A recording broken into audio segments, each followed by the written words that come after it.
Good morning, and welcome to the 2025 RSMA Annual Conference. Oh, guys, honestly, I just love your enthusiasm. That was fantastic to hear from Joe just then, and with a full-packed agenda today, I, for one, am looking forward to lots of insightful presentations for the betterment of the industry. Looking around the room this morning, it is fantastic to see so many familiar faces at this, what tends to be the one time of the year that we all get together, chew the fat, and put the world to rights. For those of you who don't know me, I'm Greg Clark, Managing Director and Business Owner of QMS. And like many other senior directors and business owners in the room, it is my ultimate responsibility to ensure the safe working environment for my teams as they carry out their heroic line marking activities on the highway. It is a true honour to be standing before you today, and it feels nothing short of a superpower to share with you the awesome journey so far that we have with the adoption of the new RSMA guidance for temporary traffic management at minor road marking sites. Although this guidance document covers a multitude of traffic management arrangements for numerous activities, this morning I am focusing specifically on temporary traffic management at single carriageway junctions across the local authority networks. Traffic management has evolved over the years, becoming a powerful and dominating force in highway maintenance across all sectors.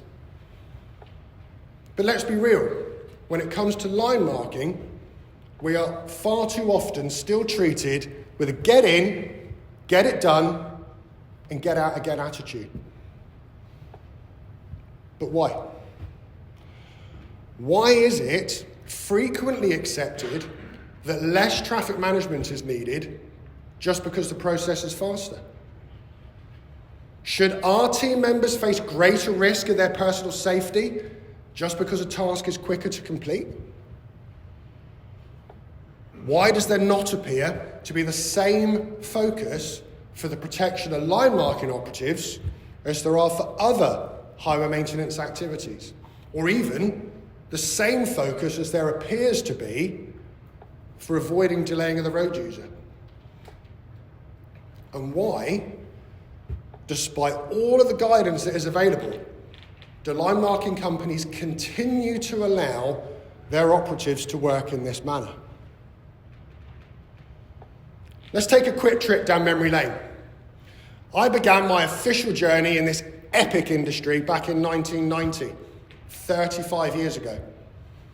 One of my first missions, remarking the mighty 32-metre arrows on the A38 dual carriageway in Devon, just like this one. In fact, exactly like this one. Okay, picture the scene. A three-man crew approaches in a single screed truck, flashing lights on, parking up at the tip of the arrow in lane 1, and then, like the true highway warriors that we were, we'd get out, walk 40 metres down the road, put out a few cones, maybe a sign, dive straight into the job.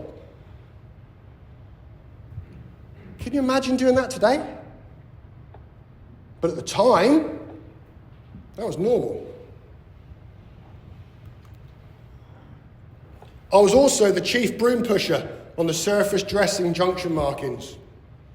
We'd arrive at a junction very similar to this, switch on the flashing lights, park up, most often half on the footpath, half on the verge, leap out of the truck, sweep the junction, and crack on with applying the markings. Rarely a sign in use, and not a single cone in sight. Got the job done, but was this a safe method of working? Were we in a safe place of work? But here's the real question. 35 years on, has anything really changed? Who still installs junction markings like this today? Unfortunately, it remains a daily occurrence across the country. But if we want to be the professional industry that we profess to be, we need to be prepared to embrace change. It is time to face the truth. Traffic management has advanced on the strategic network. But for local authorities, well, let's just say there's room for improvement. Enter Paul Aldridge and his epic presentation last year at the RSMA for the Guidance of Temporary Traffic Management document. This update focuses on creating a safe working environment for our operatives who are, let's face it, our most valuable asset. They deserve protection. They deserve respect. And they deserve a safe place to do their heroic work. Here's what the junction marking traffic management layout looks like in the new guidance document. 10 signs covering 3 junction stems, a 15-minute temporary closure, and most importantly, a safe working zone for the crew. Now on a mission in Devon, we set ourselves the challenge to secure approval for this new system. We presented our plan to our client focusing on safety and efficiency. And without hesitation, they gave us the green light. We didn't stop there. We made the investment. 2 dedicated traffic management vehicles, one for each of our junction marking teams, specifically for this new traffic management process and signage to match. We didn't stop at the hardware. We invested time and we trained our team in the new protocol before implementation on the highway. Taking our time to fully engage with the workforce, explaining the process and the rationale behind the changes to have everyone fully on board and ready to embrace the change. Now I know some of you might be thinking in the room, we're line markers, not traffic management experts. This will cost a fortune. It will take forever. Well, I'm here to calm your nerves, my fellow road marking warriors. Our junction teams operate as a 3-man, 2-person unit. The TM vehicle is fitted with a sign rack, ensuring each sign is securely stored and readily available for deployment. Each member of the team is prepared as they fully understand their role as they take charge of their designated stem at the junction. The process is executed smoothly, efficiently, and safely. They install the signs, they place the sandbags, position the cones, and in just 10 minutes, the traffic management is in place. The area is fully secured, reducing the risk of accidents, improving operative safety, and, I'll give you a little secret. Once the traffic management's put in place, putting the lines down actually happens quicker. The TM removal, just as efficient, less than 10 minutes to pack it all up and move on to the next junction. Our teams have already completed around 500 giveaway junctions using this new system. And we have found that most traffic management installs and removals are completed in 15 minutes or less. The time needed to carry out the installation of the junction markings is necessary with or without traffic management. Therefore, by implementing this new process, we are only adding around 15 minutes to the completion of a junction. So I ask you this, is an extra 15 minutes too long to ensure a safe working environment for your teams? The feedback from our operatives has been overwhelmingly positive with one key takeaway. They feel safer. Drivers slow down as they approach the junctions, and they are more understanding of the minor delay caused by the temporary closure. To add an extra layer of safety, we've equipped our vehicles with CCTV and dash cams, along with signage stating CCTV in use, to deter any unwanted behaviour from motorists. I have a short video now that shows this process in action so you can see how it works in the real world.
Are you ready to embrace the change? Does anybody have any questions? Julie?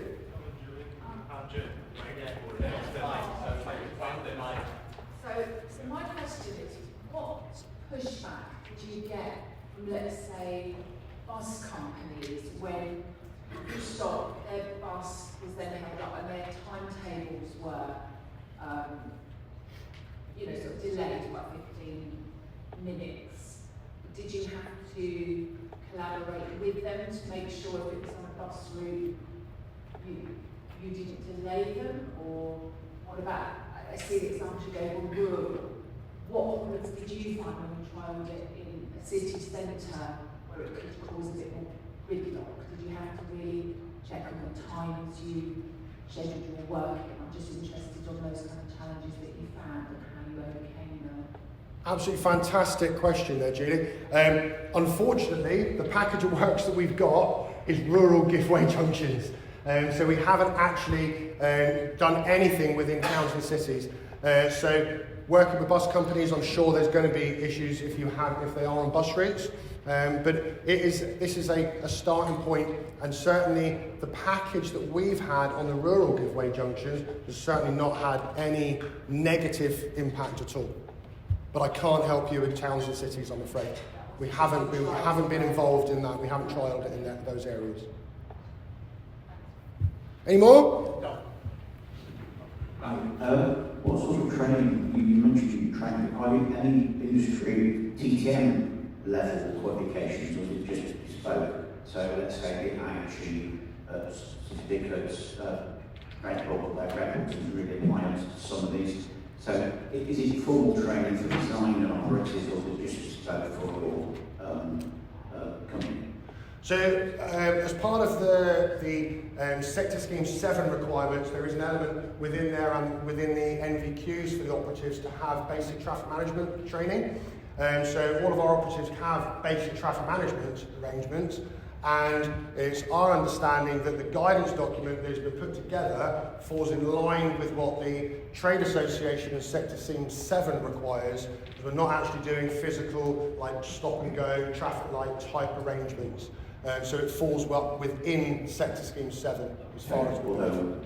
Probably Sector Scheme 12 is more applicable, but that's No, correct. Chapter 12 is the traffic management sector, but there is an element of traffic management for road marking operations within Sector Scheme 7.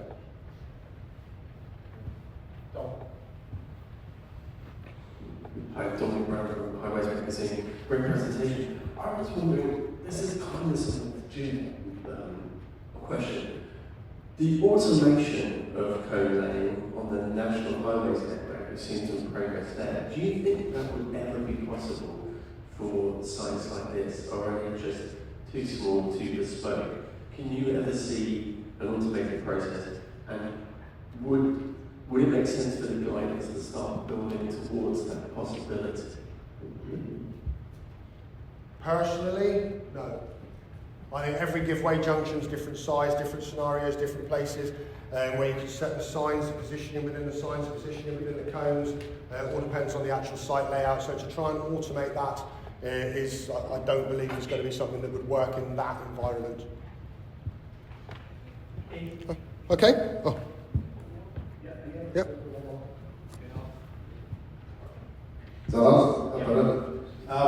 Matthew, in answer to your question, the original investigation is that because the Sector Scheme 12 training doesn't specifically cover this, it would probably be better to do the streetworks training and then sort of over-train for streetworks and then have a member of the crew for streetworks, especially since it's aimed at local authorities. But yes, there's a training package envisaged that goes alongside of it. I don't think at the moment it's probably sitting in 12, but sitting in 7, the streetworks training is probably more recognisable to the current target audience, which is local authorities. Okay, thank you for that. Now, before I wrap up, I want to send out a huge shout out to Keith, Paul, and their amazing team for their tireless work in getting this new guidance document published. I appreciate that this may be a little alien to some of you, but believe me, it works. Big thanks to Devon County Council for their forward-thinking approach to operative safety and efficiency, and a special thank you to the RSMA for giving me the platform to share this game-changing process with all of you today. This is the kind of change we need, change that we can all get behind, to protect our workforce, advance our industry, and demand industry respect. It is time to embrace the change and put the safety of our workforce first and foremost. My time on this stage is nearing an end, so I shall leave you with this. If you choose not to adopt this system and something were to happen to your team, how would you feel? Could you look them in the eye and honestly say that you did everything in your power to provide a safe working environment? In the worst case scenario, the situation none of us want to be in, following an incident resulting in an operative fatality, could you tell their loved ones that you did everything in your power to ensure the safety and protection of the workforce? Believe me, the health and safety executive will not care if it was going to take too long. They will not care if it's going to cost too much. The duty of care, as employers, is on you. So I ask again, will you embrace the change to become the superhero of the highway and protect your workforce? That choice, ladies and gents, is yours. Thank you for your attention. Enjoy the rest of the conference.